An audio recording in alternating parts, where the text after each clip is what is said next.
अभी इस वक्त हम कोठिया पंचायत और यहाँ के मुखिया जी हैं, मुखिया उम्मीदवार धर्मेंद्र जी, इनसे जानते हैं कि आखिर इतना बड़ा जो लोग समर्थन दे रहे हैं, आखिर क्या कारण है। जी नमस्कार। सब प्रथम तो मैं अपने पंचायत वासियों को प्रणाम करता हूं और 2016 से हमारे कोठिया पंचायत के सम्मानित अभिभावक, युवा वर्ग, माताएं एवं बहनों ने मुझे एक संवैधानिक पद पर रहकर सेवा करने का मौका दिया। मैं उन्हें विनम्र भाव से प्रणाम करता हूं। आपने क्वेश्चन किया कि क्यों लोग आपके समर्थन में जुटे हुए हैं, आपने ऐसा क्या काम किया। तब मैंने किसी बिना भेदभाव के लोगों की समस्या सुनने का काम किया, उनकी समस्या में खड़ा उतरने का काम किया, जन जन तक लोगों के यहाँ सुख दुख में जाने का काम किया। शिक्षा के क्षेत्र में मेरा सर्वप्रथम ध्यान आकृष्ट रहा है। वृद्ध जन पेंशन योजना की तरफ लोगों के पेंशन योजना से जोड़ने का काम हमने किए हैं। कोरोना काल में जहां लोग एक दूसरे से भागते थे, उस भीषण परिस्थिति में जहां पूरा विश्व इस कोरोना काल से परेशान था, मैंने अपने पंचायत वासियों को, जो हमारे भाई बंधु प्रदेश में काम करते थे, वो काम उनका छूट गया था, वो लाचार विवश थे, उनकी समस्याओं में उनके कदमों से कदमों मिला के चलने का काम किया। यही कारण है कि आज ग्राम पंचायत राज कोठिया के जितने भी सम्मानित जनता हैं, उनका ध्यान सिर्फ धर्मेंद्र पर लगा हुआ है कि धर्मेंद्र हमारे सुख दुख के साथी हैं। यही कारण है। और भी तो प्रत्याशी खड़े हैं मुखिया जी, तो लेकिन एक आरोप और भी लगता है आप पे कि आप लोगों की सेवा करते हैं। वो आरोप नहीं है, लोगों की सेवा करना हर एक मनुष्य का धर्म भी है और हम और आप एक दूसरे के पूरक भी हैं। अच्छा, क्या ये चुनाव चल रहा है इसी वजह से आप लोगों की सेवा कर रहे हैं या इससे पहले भी कुछ? जी नहीं, 2016 में मैं चुनाव लड़ा था, उससे पूर्व में भी किन्हीं भी बंधु को किसी तरह की समस्या होता था, किसी को सांप काट ले, किन्हीं के परिवार के लोग अस्पताल में रहते थे, मेरा शुरू से स्वभाव रहा है कि लोगों की सेवा करना, लोगों के सुख दुख के साथी बनना। मुखिया जी, अब आगे का क्या लक्ष्य है आपका? आगे का लक्ष्य है कि 2021 में जो जन सलाब उभरा है, जनता का जो समर्थन मुझे मिल रहा है, हम सब प्रथम शिक्षा जगत को और मजबूत करने का काम करेंगे, क्योंकि सड़क, बिजली, पानी से संपूर्ण विकास नहीं होता जब तक हर एक परिवार में शिक्षा की दौड़ युवाओं, बच्चों तक नहीं पहुंच जाएगी। और कुछ अपील करना चाहते हैं अपने जनता को?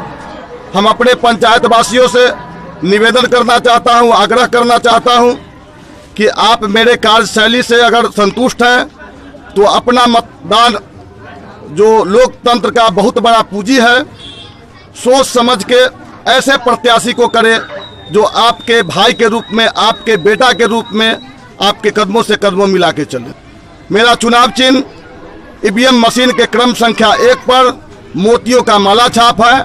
हम संपूर्ण पंचायतवासी से निवेदन करता हूं, आग्रह करता हूं कि मोतियों के माला छाप के सामने एक बटन दबा के जनता की जीत को हासिल करें। इंडिया की आवाज से बात करने के लिए आपका बहुत बहुत शुक्रिया।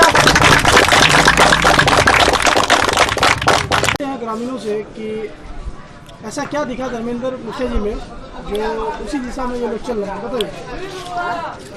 यही देखा गया कि मुखिया जी जब हमारे मुखिया नहीं थे 5 साल पहले भी, फिर भी किसी गरीब के लड़की की शादी हो या कहीं पुल टूटा हुआ, उसको अपना पैसा दे के भी बनवाए। इसलिए आप लोग मतलब उनका सपोर्ट कर रहे हैं। और भी तो प्रत्याशी हैं, और प्रत्याशी है तो अपने बिजनेस से रहते हैं, बिलोंग कर रहे हैं, तो वो अभी तक गांव में कुछ छाप छोड़े नहीं है। लेकिन इनका गांव पूरा कोठिया पंचायत इनसे खुश है, सबको दुख सुख में साथ देते। जब रात में बुलाइए 12 बजे 1 बजे कोई घटना हो, दुर्घटना हो, तुरंत पहुंच जाते हैं। ऐसा क्या नजर आया मुखिया जी में जो आप लोग उनके साथ और समर्थक में खड़े? मुखिया जी जो हमारे मुखिया जी जो हैं, सो अपने 10 साल के उम्र में ही समाज सेवा में उतर गए।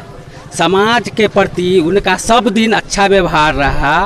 उन्होंने कोरोना काल में हर व्यक्ति अपना अपना घर पकड़ लिया लेकिन हमारे मुखिया जी जो अपना लाश को घर वाला नहीं छूता था, ई कोदारी लेके उस लाश को कंधा पर उठा के जलाने का काम किए।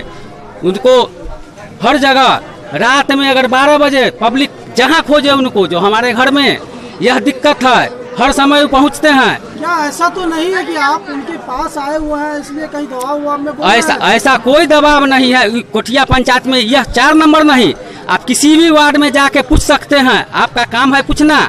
यह मुखिया अभी हम हैं कोठिया पंचायत और यहाँ के मुखिया उम्मीदवार हैं धर्मेंद्र जी, जो पहले भी मुखिया रह चुके हैं। और यहाँ के लोग ग्रामीणों से हम जानते हैं कि उन्होंने ऐसा क्या विकास का काम किया है कि सारे समर्थक उनके साथ जुड़े हुए हैं। उनका जो साथ दिया है, उन वो जितना अच्छा काम किए हैं, जो इससे पहले के जितना मुखिया थे उनसे भी अच्छा काम किए हैं। जो भी दरवाजे पर उनके यहाँ आया है सबको एक समान समझे हैं।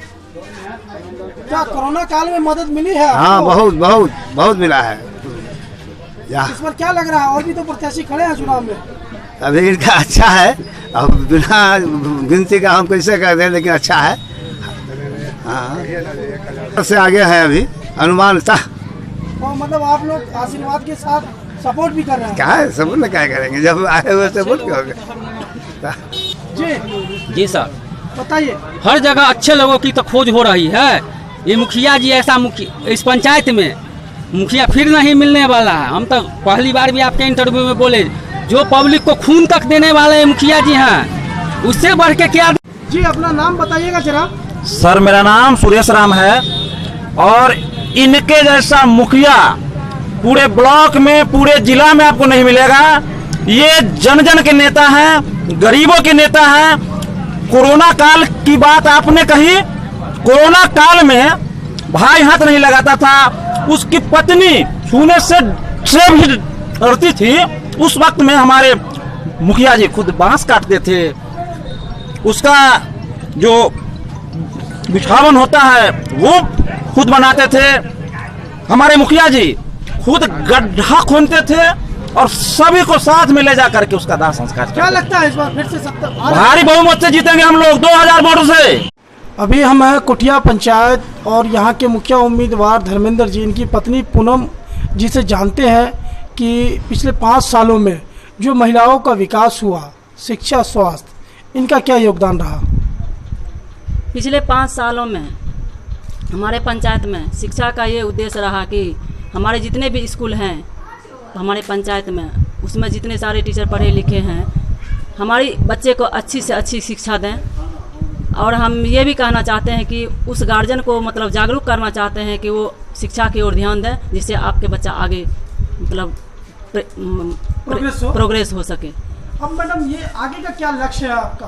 क्योंकि अभी तो कोरोना काल में स्कूल वगैरह भी बंद थे और हेल्थ सेक्टर भी थोड़ा सा ग्राफ इसका डाउन हुआ। आगे का क्या लक्ष्य है आपका? आगे का लक्ष्य सरकार के निर्भर पर काम होगा। और जो भी कोरोना काल में विद्यालय बंद थे, शिक्षा मतलब मोबाइल के माध्यम से ऑनलाइन यूट्यूब पर अपना बच्चा, टीवी के माध्यम से बच्चा का शिक्षा मना होते रहा। और स्कूल वगैरह पे जो मैडम टीचर वगैरह कभी कभी ऐसा भी होता है, कई जगह देखा गया है कि टाइम पे नहीं आते हैं, तो क्या स्कूल वगैरह पे भी आप जाइएगा? ये काम तो हम कर रहे हैं और करते जाएंगे, आगे भी करते रहेंगे। अगर स्कूल के शिक्षक अगर सही समय से आएंगे तो आगे बच्चे भी सही काम करेंगे। तो पहला योगदान तो शिक्षक का ही है।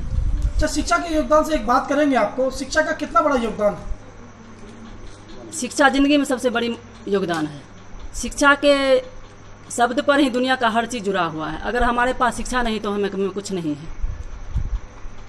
इस बार पंचायती चुनाव भी चल रहा है और अब तो वोटिंग का भी समय आ गया है, क्या लगता है आपको? हमें लगता है कि मैंने पिछले 5 सालों में अपने पंचायत में जितने भी काम किए, अपना समय दिए, हमारे जनतावासी भी हमारे साथ समय दिए। अगर हमारे काम से हमारे जनता अगर खुश होंगे, हमें वोट जरूर करेंगे।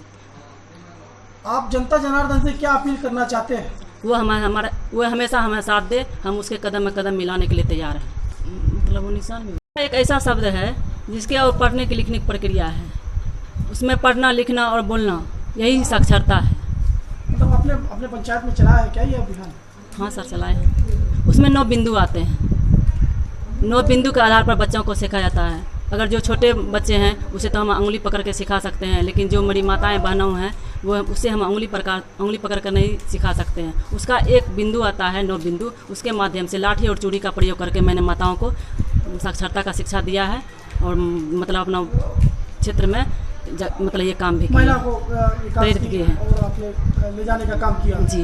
ठीक है, इंडिया की आवाज़ से बात करने के लिए आपका बहुत बहुत शुक्रिया।